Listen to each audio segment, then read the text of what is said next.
त्याचबरोबर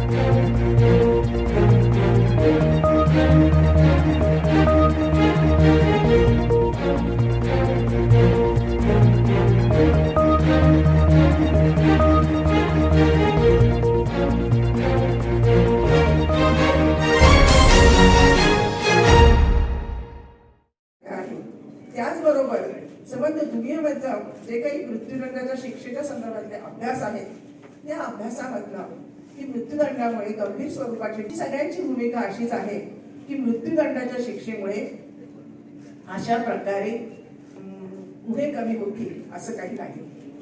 conviction rate कसा वाढेल, तो शिक्षा वाढवणे आणि वाढवणार नाही तर गुन्ह्यांची चौकशी कशी केली जाते आणि गुन्ह्याचा तपास जो काही होतो न्यायालयामध्ये तुमचं आव्हान आता असं आहे हा ते सक्तीने करत असताना किंवा मृत्यूदंडाच्या शिक्षेच्या संदर्भातले अभ्यास आहेत त्या अभ्यासामधनं की मृत्यूदंडामुळे गंभीर स्वरूपाचे गुन्हे कमी होतील हे इथं नाही.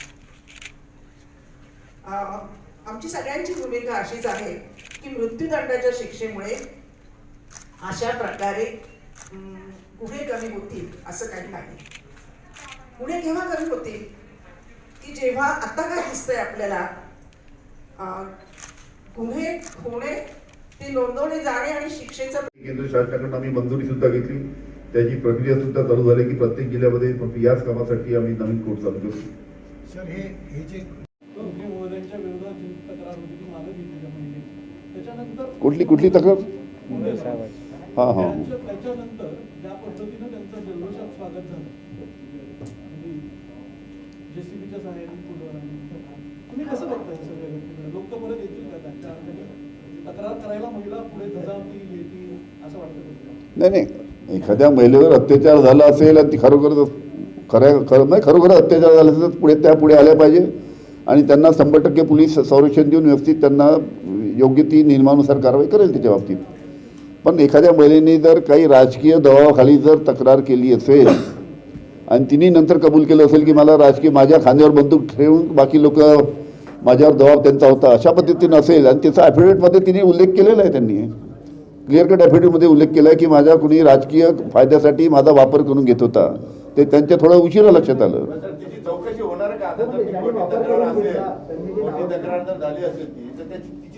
आता ॲफिडेव्हिट करून दिले त्यांनी आता काय चौकशी करायची त्याच्यात. थँक्यू. डेडिकेटेड टीम असल्यामुळे ते व्यवस्थित त्याचा तपास तेवढ्या दिवसात झालाच पाहिजे या पद्धतीनं आम्ही त्याच्यामध्ये प्रोव्हिजन करण्याच्या विचारात आहे आणि करू त्या पद्धतीनं. बैठकीच्या अनुषंगाने पुऱ्या महाराष्ट्रात जातो महाराष्ट्रात जाऊन आम्ही मतं घेतो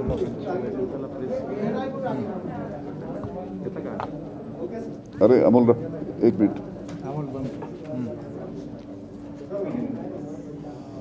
महाराष्ट्र में जो महिला अत्याचार जहाँ जहाँ भी होते हैं ऐसा महाराष्ट्र में महिला अत्याचार होने के बाद में वो चाहे सेक्शन आईपीसी के अंदर हो या सीआरपीसी हो या पॉस्को हो इसके अंदर जो भी सेक्शन है उसमें किस प्रकार से चेंजेस लाके जो कायदे की चौकट है उसको किस प्रकार से उसको और स्ट्रेंथन किया जाना चाहिए उसके लिए राज्य शासन शक्ति कायदा लाने वाली है और इस कायदे के तहत जो भी महिला के ऊपर अत्याचार होता है और उस प्रकार की कंप्लेंट आने के बाद में उसका इन्वेस्टिगेशन जल्द से जल्द होना चाहिए और इन्वेस्टिगेशन होने के बाद में ट्रायल भी है वो ट्रायल भी जल्द से जल्द यानी कम समय में पूरी ट्रायल कंप्लीट होना चाहिए और ट्रायल कंप्लीट होने के बाद में जल्द से जल्द जजमेंट आना चाहिए. इस प्रकार का प्रावधान इस शक्ति कायदे में है और उसके लिए ये शक्ति कायदे का प्रारूप जब हमने विधानसभा में रखा था तो वहाँ पे जॉइंट सिलेक्शन कमेटी गठित की गई. इस जॉइंट सिलेक्शन कमेटी में ऑल पार्टी के सर्वपक्षीय 21 आमदार की समिति है और इस समिति ने महिला संगठन जो है महाराष्ट्र की महिला संगठन से जो सुझाव है उसके बारे में हम विचार कर रहे हैं. वकील संगठन जो है वकील संगठन के भी सुझाव है वो भी हम उसके लिए भी विचार कर रहे हैं और उसी प्रकार प्रिंट मीडिया के माध्यम से हमने जाहिर सूचना दी है कि जिसको इस शक्ति कायदे के बारे में कुछ सजेशन देना है, तो ये ऐसी सूचना हम देने के बाद में वैसे भी काफ़ी जनरल पब्लिक से भी हमको काफ़ी सुझाव आए हैं। ये सब सुझाव इकट्ठा करके शक्ति कायदा किस प्रकार से अच्छी तरीके से बनाने का हमारा पूरा प्रयास है, ताकि ये शक्ति कायदे का प्रारूप फाइनल होने के बाद में उसको विधानसभा में मंजूरी के लिए रखा जाएगा और एक दफ़े मंजूर होने के बाद में इस शक्ति कायदे के तहत कड़क से कड़क कार्रवाई जो भी आरोपी है उसके पर हम करेंगे। इस प्रकार का शक्ति कायदा हम लाने का प्रयास हम कर रहे हैं।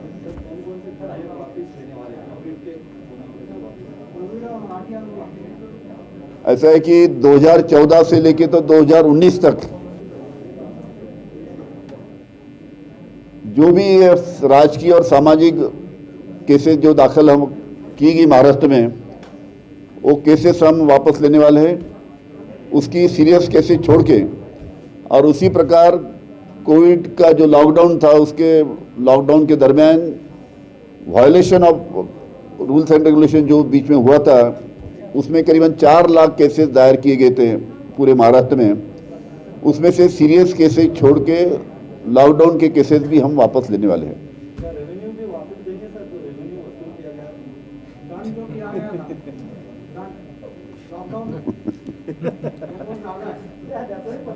चला, थँक्यू। बरोबर आहे। मनोधरी योजनेमध्ये आम्ही बदल असा करतोय की एखाद्या महिलेवर अत्याचार झाला की मुली अत्याचार झाला, त्यामुळे मनोधैर्य योजनेच्या माध्यमातून त्याला 10 लाख रुपयाची मदत आपण देतो राज्य शासनाकडून।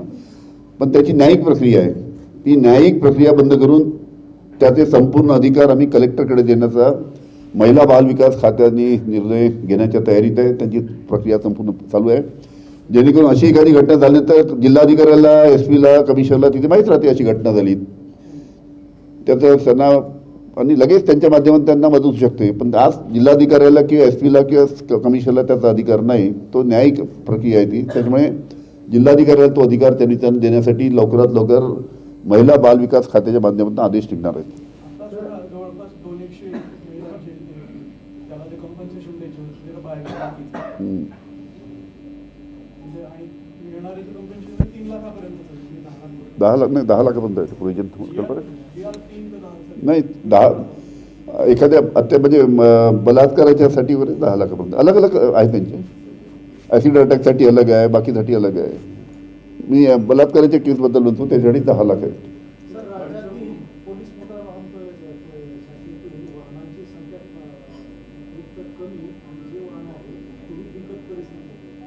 पोलीस काय नाही, ठीक आहे। पोलीस वाहनाच्या संदर्भात आम्ही चालू आहे। तुम्हाला 2 महत्त्वाच्या योजनेच्या बाबतीत मी सांगू इच्छितो की महाराष्ट्रामध्ये आमच्या पोलिसांसाठी जी हाऊसिंगची परिस्थिती आहे महाराष्ट्राच्या पोलीस हाऊसिंगची, की पोलिसांसाठी जी घरं उपलब्ध व्हायला पाहिजे, ज्या प्रमाणात उपलब्ध व्हायला पाहिजे त्या प्रमाणात पोलीस हाऊसिंगची घरं आपल्या महाराष्ट्रामध्ये नाही आहे। त्याच्यामुळे आम्ही निर्णय घेतला आहे महाराष्ट्र आमच्या गृह खात्याने की महाराष्ट्रातील पोलिसांसाठी जवळजवळ पुढील काळामध्ये 1 लाख घरं त्या निमित्तानं कशा पद्धतीनं आपल्याला उपलब्ध करून देता येईल, याच्यासाठी आम्ही 3 प्रकारच्या योजना आम्ही तयार केलेल्या आहेत। त्याला माननीय मुख्यमंत्री, माननीय उपमुख्यमंत्री यांच्यासमोर त्या योजना ठेवल्या, त्यांनासुद्धा त्या योजना अतिशय चांगल्या आवडल्यात आणि त्या पद्धतीनं पोलीस हाऊसिंगच्या बाबतीत आम्ही आता पुढील काळामध्ये पावलं उचलून मोठ्या प्रमाणात पोलिसांना घरी उपलब्ध झाली पाहिजे यासाठी काम करणार आहोत। त्याचबरोबर पुढच्या 2-3 महिन्यामध्ये आमची एक नवीन योजना येते, ती योजना म्हणजे प्रोजेक्ट 112 आणि या प्रोजेक्ट 112च्या अंतर्गत जशी आज आपल्याकडे 108ची ॲम्ब्युलन्स आहे, फोन केल्यानंतर लगेच ती 108ची ॲम्ब्युलन्स पोहोचते, तसेच प्रोजेक्ट 112च्या अंतर्गत आम्ही संपूर्ण महाराष्ट्रासाठी जवळजवळ 2000 4 व्हीलरच्या गाड्या घेणार आहोत। त्याची प्रक्रिया चालू झालेली आहे। आपल्या जिल्ह्यातसुद्धा काही गाड्या आल्या आहेत त्याच्या। त्याचबरोबर 2500 2 व्हीलर आम्ही घेणार आहोत आणि यांना संपूर्ण GPS सिस्टीम राहील आणि या माध्यमातून जर कुठे एखाद्या वस्तीमध्ये किंवा एखाद्या चौकामध्ये एखादी काही घटना झाली, ॲक्सिडेंट झाला किंवा एखाद्या महिलेवर अत्याचार झाला, अशी घटना झाल्यानंतर 112ला जर फोन केला तर इमिजिएट सर्व्हिस आमच्या पोलिसांची त्याला मिळेल अशा पद्धतीनं ही प्रोजेक्ट 112ची सुरुवात पुढच्या 3-4 महिन्यामध्ये आम्ही महाराष्ट्रामध्ये चालू करणार आहोत. इथे सुद्धा त्याचं औरंगाबादला सुद्धा त्याच्या डाटा सेंटरचं काम चालू आहे आणि ही योजना चालू झाली तर एक चांगल्या पद्धतीनं सुरुवातीच्या काळामध्ये पोलीससाठी वापरू, पण सर्व इमर्जन्सी सर्व्हिसेससाठी या 112चा वापर पुढील काळामध्ये आम्ही करणार आहोत.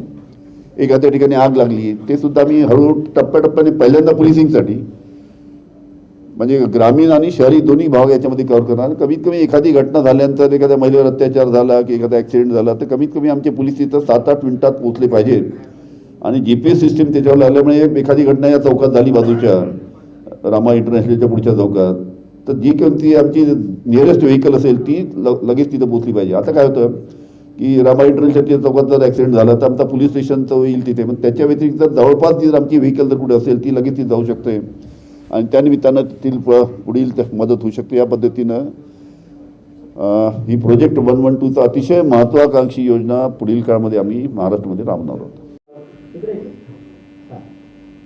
रक्षा खर्चाबाबत तुम्ही म्हणाले होते कारवाई करणार, जे काही टाकलं आहे त्यांच्याबाबत त्या वेबसाईटवर होतं ते आक्षेपात आहे.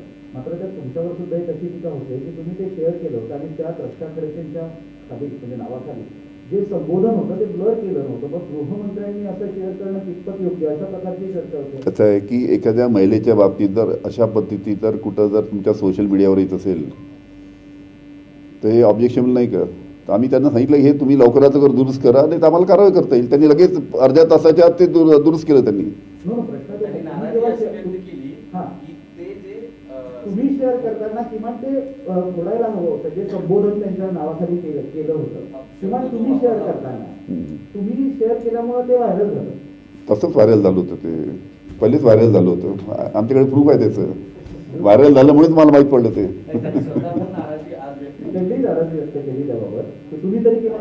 पण कमीत कमी आम्ही पुढाकार घेतल्यामुळे ते काढलं तरी नाही तर अजून काढलं नसतं त्यांनी. मराठा आरक्षणाच्या बाबतीत आता नवीन एक आंदोलन होत आहे साष्ट पिंपळगावला आणि सगळ्या राज्यातील लोक त्यांना पाठिंबा देत आहेत. तर पुढे चालून हे आंदोलन मोठं स्वरूप घेऊ शकतं. तर पोलीस तिथे काय बंदोबस्त वगैरे देतात. कसं आहे ज्या ठिकाणी अशा पद्धतीने काही होत असेल तिथे पोलिसांचं लक्ष ठेवू नाही पुढे त्याच बाबतीत नाही. ज्या काही घटना घडतात महाराष्ट्रामध्ये तिथलीच गोष्ट त्याच बाबतीत बोलत नाही मी. ज्या ठिकाणी काही घटना घडतात त्या ठिकाणी आमचं पोलीस लक्ष देऊ नाही. त्या ठिकाणी मराठा आंदोलकावर जे गुन्हे दाखल झाले 13,000 गुन्हे दाखल झाले त्यांना गुन्हे परत घेणार अशी मध्यंतरी बोललं गेलं. नाही ते तुम्ही मी काही शेअर केलं नाही. दुसऱ्यांनी रिट्वीट केलं त्यांनी दुसऱ्यांनी. मी नाही शेअर केलं ते. तर प्रश्न असा आहे की सातत्यानं आपण पाहतो की गेल्या गत सरकारने म्हणजे गत गृहमंत्र्यांनी गार्ड ऑफ ऑनर ही जी सिस्टीम होती गार्ड ऑफ ऑनर ही जी सिस्टीम होती ती बंद केली होती आणि त्यांचं असं म्हणणं होतं की ही जी पद्धत आहे ही इंग्रजकालीन पद्धत आहे आणि ज्यामुळे 30 ते 35 पोलीस कर्मचारी दिवसभर अडकून राहतात आणि ती बंद केलेली होती. मात्र आपलं सरकार आल्यापासून औरंगाबादमध्ये मुख्यमंत्री असतील किंवा आदित्य ठाकरे असतील किंवा इतर कोणी आले असतील यांना सातत्यानं गार्ड ऑफ ऑनर दिलं जातं. आता काही सिस्टीम बदलली आहे का हा एक प्रश्न. आणि दुसरा याला जोडून असा प्रश्न आहे की IPS अधिकाऱ्यांना ड्रेससाठी वर्षाकाठी 20,000 रुपये अनुदान दिलं जातं. मात्र त्याच्या खालचे जे अधिकारी आहेत त्यांना मात्र वर्षाकाठी फक्त 1250 रुपये दिले जातात. ही तफावत नेमकी काय? एवढे 2 प्रश्न. ठीक आहे ना. तफावत मी माहिती घेतो डिटेलमध्ये याची आणि खरंच आवश्यकता असेल तर यामध्ये आम्ही नक्कीच वाढ करू काय असेल तर. मराठा आंदोलकावरती आणि गार्ड ऑफ ऑनरच्या बाबतीत आमच्या बाबतीत मागच्या सरकारने काय निर्णय घेतला होता मला कल्पना नाही. पण जो सुरुवातीपासून चालत आलेली प्रथा आहे ती प्रथा चालू राहील. पण पोलीस तिथं त्यांनी सांगितलं तर प्रश्न की 30 पोलीस अडकतात एका मंत्र्यासाठी किंवा एका VIP साठी. तर तेवढे 30 पोलीस शहरात इतर ठिकाणी पोलिसांना वापरता आले तर ताण कमी होईल पोलिसांवर. 13,000 पेक्षा अधिक मराठा आंदोलकांना दाखल झाले. हा एक सांगतो की मराठा आंदोलन ज्या काही आंदोलनावर गुन्हे होते सामाजिक आणि राजकीय स्वरूपाचे महाराष्ट्रामध्ये या मागच्या 5 वर्षामध्ये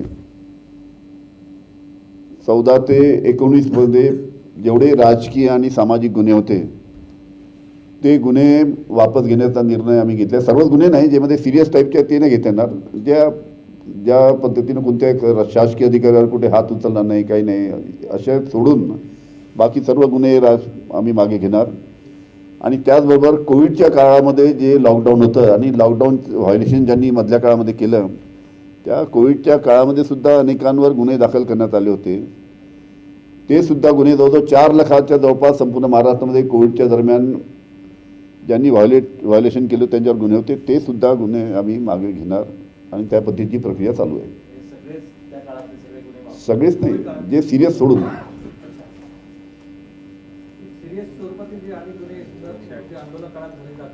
सिरियस म्हणजे कसं आहे की अधिकाऱ्यांना हात उचलला, शासकीय याची जाळपोळ केली, तोडफोड केली, असे जे सिरियस गुन्हे आहेत ते सोडून बाकी आम्ही रेग्युलर मागतो. कोविडच्या काळात तर मला माहिती आहे 4 लाख आहे. 188. धन्यवाद. आजच्या या प्रेस कॉन्फरन्स विधान भवनाच्या नियमाप्रमाणे होते. त्याच्यामध्ये आम्ही ज्यांना बोलावतो त्यांना सुद्धा सांगतो की या बैठकीमध्ये आपण ज्या सूचना कराल याची वाच्यता कृपा करून बाहेर करू नये. त्याच्यामध्ये याला थोडंसं बंधन आहे, पण एकदा झाल्यानंतर तुम्हाला आम्ही सांगू सगळं डिटेलमध्ये. आपण असं म्हटलं की 21 दिवसामध्ये हा तपास पूर्ण होईल, परंतु आताची स्थिती अशी आहे की तोच कर्मचारी तपासाला असतो, तोच कर्मचारी बंदोबस्त करतो, 8-10 दिवसाच्या मागे बंदोबस्त असतो. मग ते कसं पूर्ण होईल 21 दिवसामध्ये? याच्यासाठी काही विशेष प्रयोजन केलं का? अच्छा, तुम्ही मी पाहतो तो कुठून बोलतो मग. नाही, ठीक आहे. त्याच्यामध्ये डेडिकेटेड टीम असल्यामुळे ते व्यवस्थित त्याचा तपास तेवढ्या दिवसात झालाच पाहिजे. या पद्धतीनं आम्ही त्याच्यामध्ये प्रोव्हिजन करण्याच्या विचारात आहे आणि करू त्या पद्धतीनं. नाही, डेडिकेटेड तपासाची टीम राहील. हां, बिलकुल डेडिकेटेड तपासाची टीम, डेडिकेटेड 36 कोर्ट चालू करतोय. त्याची केंद्र शासनाकडून आम्ही मंजुरीसुद्धा घेतली. त्याची प्रक्रियासुद्धा चालू झाली की प्रत्येक जिल्ह्यामध्ये फक्त याच कामासाठी आम्ही नवीन कोर्ट चालू करू.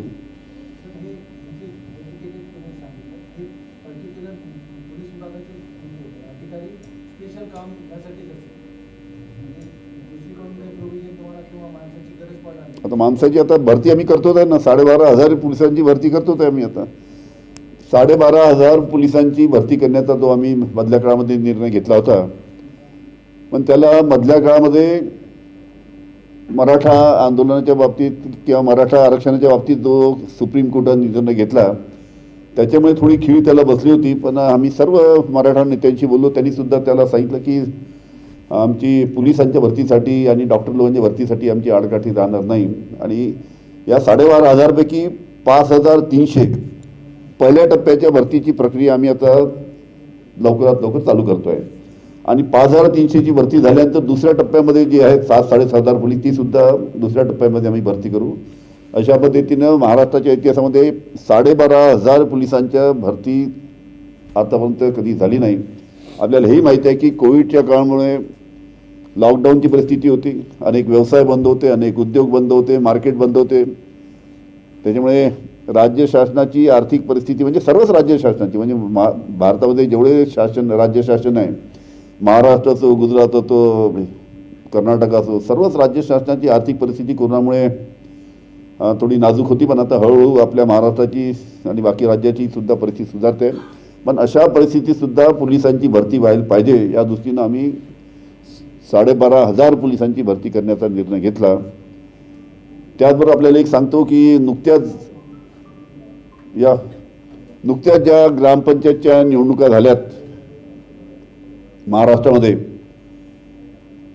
अतिशय शांतपणे ग्रामपंचायतच्या निवडणुका झाल्यात. खास करून गडचिरोली जिल्ह्याच्या बाबतीत मी आपल्याला सांगू इच्छितो.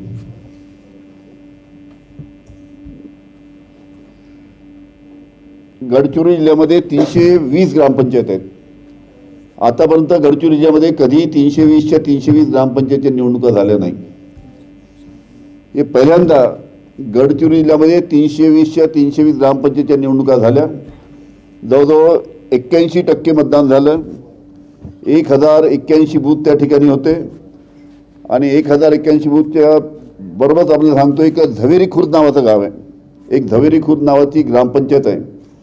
त्या ग्रामपंचायतमध्ये 57 वर्षापासून निवडणूक होऊ शकली नव्हती. झवेरी खुर्दमध्ये 57 वर्षापासून निवडणूक होऊ शकली नव्हती नक्षलवाद्यांच्या दबावामुळे. पण त्या झवेरी खुर्द येथे सुद्धा 57 वर्षानंतर पहिल्यांदा त्या ठिकाणी ग्रामपंचायती निवडणूक झाली आणि ती सुद्धा अतिशय शांततेने पार पाडली. एक सुद्धा घटना गडचिरोलीमध्ये या निवडणुकीमध्ये कधी झाली नाही. आणि म्हणून 320च्या 320 ग्रामपंचायतच्या निवडणुका या गडचिरोलीमध्ये झाल्या. ही आपल्यासाठी अतिशय समाधानाची गोष्ट आहे. याच्या पहिले कधी महाराष्ट्राची स्थापना झाल्यापासून अशा पद्धतीच्या संपूर्ण निवडणुका झाल्या नाही. इव्हन त्यांनी प्रयत्न केला नक्षलवाद्यांनी, पण त्याला तिथल्या स्थानिक लोकांनी कोणतंही स्थान दिलं नाही आणि स्थानिक लोक त्या बळी पडले नाहीत आणि त्यांनी एक अतिशय चांगल्या पद्धतीने निवडणुकीच्या प्रक्रियेमध्ये भाग घेतला.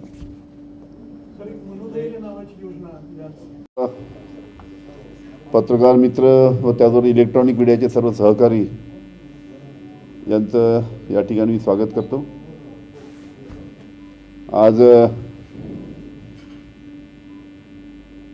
आमची जी शक्ती कायद्याच्या बाबतीतली जॉईंट सिलेक्शन कमिटीची बैठक होती, त्या बैठकीनिमित्तानं आज औरंगाबाद येथे आम्ही आमचे सर्व सदस्य या ठिकाणी आले होते. आणि आपल्याला कल्पना आहे की शक्ती कायद्याचं आम्ही जे प्रारूप तयार केलं होतं, ज्याच्या माध्यमातून आज जर महिलांवर काही अत्याचार झाला तर सध्याची जी कायद्याची चौकट आहे, ती कायद्याची चौकट आपल्याला कशा पद्धतीनं बळकट करता येईल आणि एखाद्या ठिकाणी अशी घटना झाल्यानंतर त्याचा लवकरात लवकर तपास लागला पाहिजे. लवकरात लवकर त्याची कमी वेळामध्ये त्याची ट्रायल पूर्ण झाली पाहिजे आणि जो आरोपी आहे तो आरोपीला लवकरात लवकर शिक्षा मिळाली पाहिजे. आणि ती सुद्धा शिक्षा जर अतिशय हिनियस प्रकारचा क्राईम असला त्याला जन्मठेपर्यंत शिक्षा व्हावी असं सुद्धा याच्यामध्ये प्रावधान आहे. याच्यामध्ये प्रत्येक अशा पद्धतीच्या घटनेमध्ये जन्मठेपच व्हावी असं नाही, पण जन्मठेपर्यंत याच्यामध्ये सजाचं प्रावधान त्या निमित्तानं अशा पद्धतीची सध्या जी आमच्या 21 सर्वपक्षीय आमदार याच्यामध्ये आहेत या समितीमध्ये. आणि आम्ही ठरवलं की सर्वपक्षीय आमदारांनी ज्या ठिकाणी खंडपीठ आहे न्यायालयाचं, नागपूर, मुंबई, औरंगाबाद या ठिकाणी जाऊन त्या ठिकाणी ज्या महिला संघटना आहेत त्या महिला संघटनेच्या सूचना ऐकायच्या. त्याचबरोबर वकील संघटना त्या वकील संघटनेच्या सूचना ऐकायच्या आणि त्या पद्धतीने आज इथे आलो होतो. याच्यापूर्वी नागपूरला अशीच बैठक झाली, मुंबईला झाली आणि आज तिसरी बैठक आज औरंगाबादला होती, ज्या ठिकाणी महिला संघटनेच्या माध्यमातून वकील संघटनेच्या माध्यमातून या शक्ती कायद्याच्या बाबतीत त्यांच्या ज्या काही सूचना आहेत त्या ऐकून घेऊन त्याच्यावर सर्व प्रकारे विचार करून त्याच्यातल्या कोणत्या सूचना आपल्याला आपल्या शक्ती कायद्यामध्ये समाविष्ट करता येईल या पद्धतीनं आजची बैठक झाली. आणि पुढील बैठक आता आमच्या रेग्युलर होईल सगळ्या. पण हा जो प्रारूप जे तयार होईल ते प्रारूप शेवटी विधानसभेमध्ये मंजुरीसाठी आम्ही ठेवू येत्या येणाऱ्या अधिवेशनमध्ये. आणि सर्व आमदारांनी त्याला संमती दिल्यानंतर तो कायदा त्या निमित्तानं मंजूर होईल. या कायद्यामध्ये प्रामुख्याने एखादी अशी घटना अत्याचाराची एखाद्या महिलेवर झाल्यानंतर त्याची कमीत कमी 21 वर्किंग डेमध्ये त्याचं इन्व्हेस्टिगेशन झालं पाहिजे. आणि 21 वर्किंग डे म्हणजे एक महिना होतो जरा, शनिवार रविवार आपण सोडला तर. आणि पुढच्या 30 वर्किंग डेमध्ये त्याची संपूर्ण ट्रायल झाली पाहिजे. 30 वर्किंग डेमध्ये जवळजवळ 45 दिवस होतात, म्हणजे शनिवार रविवार आपण पकडला तर. अशा पद्धतीनं 30 वर्किंग डेमध्ये त्याची ट्रायल झाली पाहिजे आणि निकाल त्या निमित्तानं आलं पाहिजे. आणि जी काय शिक्षा असेल ती जे काय जजमेंट असेल ते कोर्ट देऊ शकतं अशा पद्धतीने त्याच्यामध्ये प्रावधान आहे. मगाच मी सांगितल्याप्रमाणे आता एखादी अशी घटना झाल्यानंतर त्याला आजीवन कारावास होतो अशा याच्यामध्ये, पण याच्यामध्ये जन्मठेपर्यंत त्याला शिक्षा सुद्धा प्रस्तावित करण्याचं याच्यामध्ये आहे. त्याचबरोबर एखाद्या महिलेने जर खोटी तक्रार केली, मधल्या काळामध्ये आपल्याच औरंगाबादला अशी काही घटना झाली होती मला वाटतं, काही एखाद्या महिलेने जर काही खोटी तक्रार केली आणि स्थानिक पोलिसांच्या तपासामध्ये आढळलं की याच्यामध्ये हिने खोटी तक्रार केली तर त्याच्यावर सुद्धा शिक्षेचं प्रावधान त्या निमित्तानं कमिटी प्रस्तावित करणार आहे. त्याचबरोबर याच्यामध्ये प्रत्येक जिल्ह्यामध्ये डेडिकेटेड 36 कोर्ट फक्त आम्ही चालू करणार आहे की त्या 36 कोर्टमध्ये फक्त याच पद्धतीच्या केसेस चालू राहतील. आणि इन्व्हेस्टिगेशन जे आहे ते इन्व्हेस्टिगेशन पहिले काय इन्व्हेस्टिगेशन ऑफिसर राहत होतं पण इन्व्हेस्टिगेशन करणारी ही संपूर्ण टीम राहील. DYSP लेवलच्या अधिकाऱ्याच्या खाली एक टीम राहील आणि संपूर्ण इन्व्हेस्टिगेशन टीम असल्यामुळे त्याचा सुद्धा जलद गतीने इन्व्हेस्टिगेशन करण्यासाठी त्याचा उपयोग होईल. अशा पद्धतीचे काही महत्त्वाच्या तरतूद या कायद्यामध्ये आहे. याच्या व्यतिरिक्त जर आपल्याला काही प्रश्न विचार असेल तर आपण विचारू शकतो.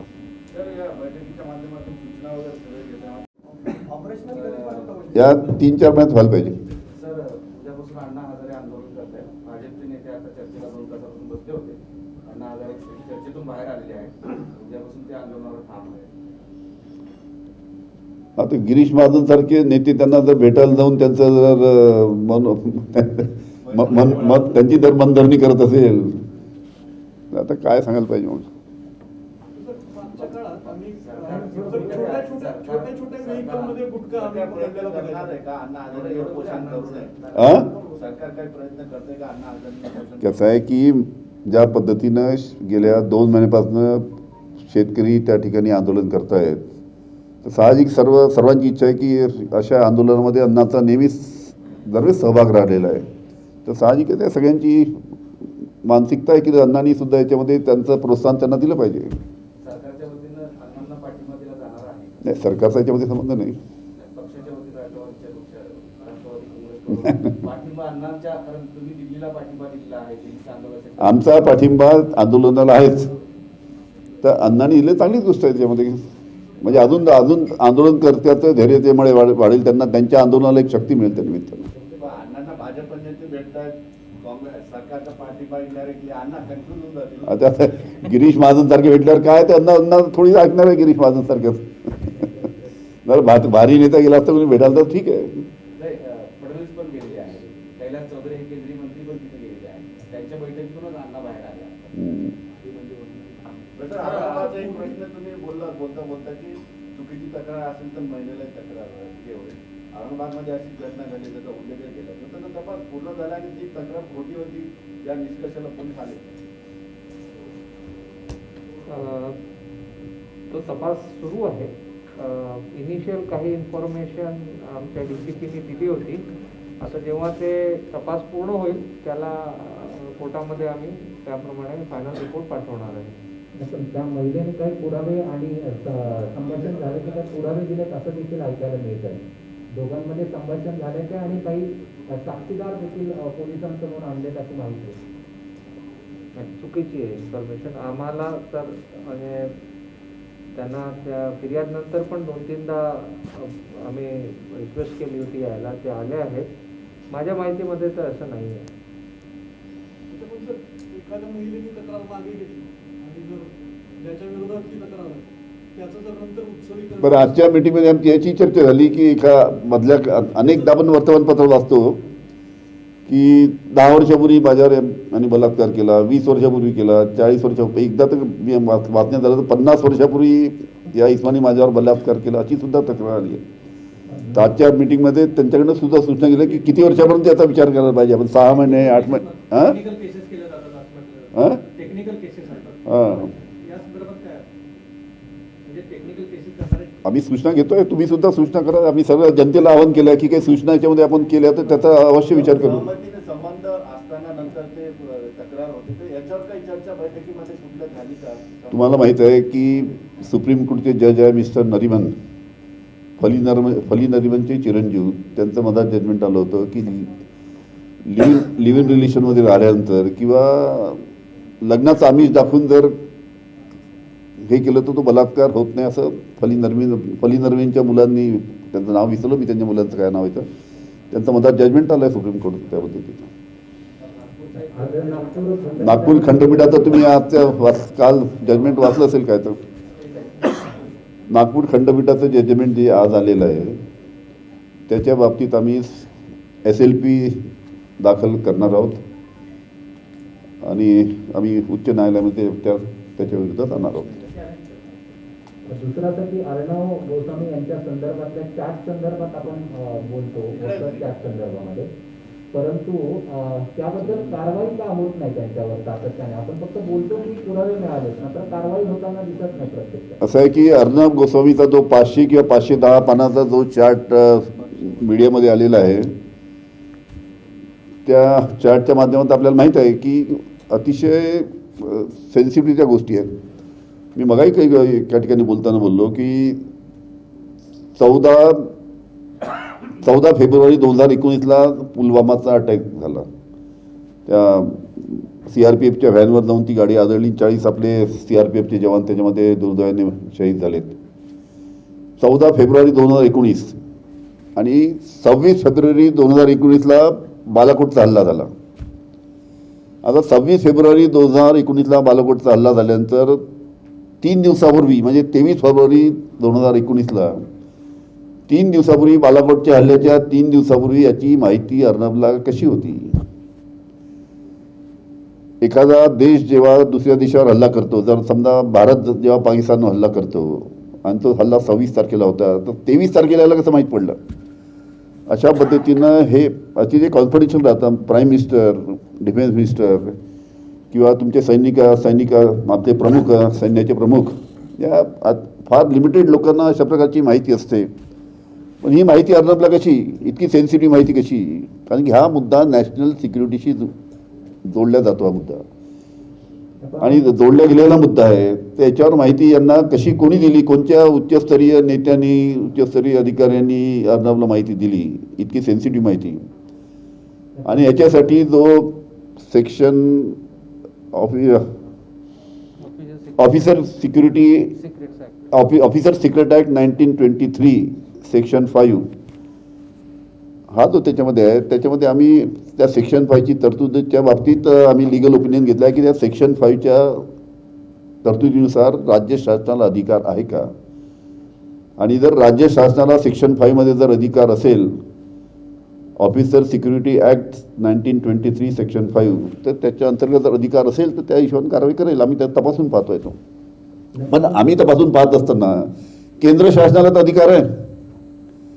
त्यामुळे केंद्र शासनाने याच्या बाबतीत उच्चस्तरीय चौकशी करून जो कोणी दोषी असेल, ज्यांनी अर्णबला माहिती पोचवली असेल, त्याच्यावर त्यांनी कारवाई करायला पाहिजे. आमचा नंबर आम्ही तपासून पाहू. पण आमचा अधिकार जी थोडी आमच्याकडे माहिती आली की आमच्या अधिकारात ते येत नाही. त्याच्यामुळे केंद्र शासनाने याच्या बाबतीत उच्चस्तरीय चौकशी नेऊन त्याच्या बाबतीत योग्य ती कारवाई करायला पाहिजे. आपण CRP घोटाळ्यामध्ये देखील पुरावे असं म्हणता, आपण चॅटमध्ये पण पुरावे आहेत असं म्हणता, मात्र कारवाई होताना दिसत नाही, हा मूळ प्रश्न आहे. कशाच्या बाबतीत? CRP घोटाळा असू दे, हे असू दे, CRP घोटाळा किंवा चॅटच्या संदर्भामध्ये. अरे बाबा थोडा असं वा हे राजा असं TRPच्या बाबतीत आपल्याला कल्पना आहे की TRPच्या बाबतीत ऑलरेडी कोर्टामध्ये एक हायकोर्टात केस चालू आहे. नवीन काही बाबी पुढे आलेल्या आहेत. पार्थसारथी काय आपला पार्थ दासगुप्ता यांनी जे मधल्या काळामध्ये स्टेटमेंट दिलं की अर्णब गोस्वामी रिपब्लिकचे CEO यांनी मला फॉरेन ट्रिपसाठी $12,000 मला फॉरेन ट्रिपसाठी दिले. याच्या व्यतिरिक्त अनेक मूल्यवान वस्तू मला भेट म्हणून दिल्या. या कशासाठी दिल्या की TRPमध्ये त्यांनी बारनी मदत करावी किंवा पार्थनी मदत करावी म्हणून त्यांनी दिलेल्या. या सर्व गोष्टीचे पुरावे आता कोर्टासमोर येणार आहेत आता. आणि हायकोर्टामध्ये जे केस चालू आहे, आमचे वकील त्या ठिकाणी लढत आहेत. त्यांच्याकडनं सुद्धा मोठे वकील, भारतातले नंबर 1चे वकील त्यांच्याकडनं लढत आहेत. आमचे सुद्धा वकील त्यामध्ये आपली बाजू मांडतायत. कपिल सिब्बल वगैरे त्याच्यामध्ये आहेत सगळे. राज्यात एक ब्लॅक मार्केटिंग चालू आहे असं तुम्हाला वाटतं का? कारण सगळीकडे पूर्वी छोटे पकडले जायचे, आता ट्रकांनी पकडले जातात मुख्य. त्या बाबतीत आम्ही सूचना दिलेल्या आमच्या सर्व जिल्ह्यातील पोलीस प्रशासनाला की ज्या ठिकाणी अशा पद्धतीनं गुटख्याच्या बाबतीत कारवाई व्हायला पाहिजे, ज्या पद्धतीने घटना आहे त्या बाबतीत कडक कारवाई गुटख्याच्या बाबतीत झाली पाहिजे.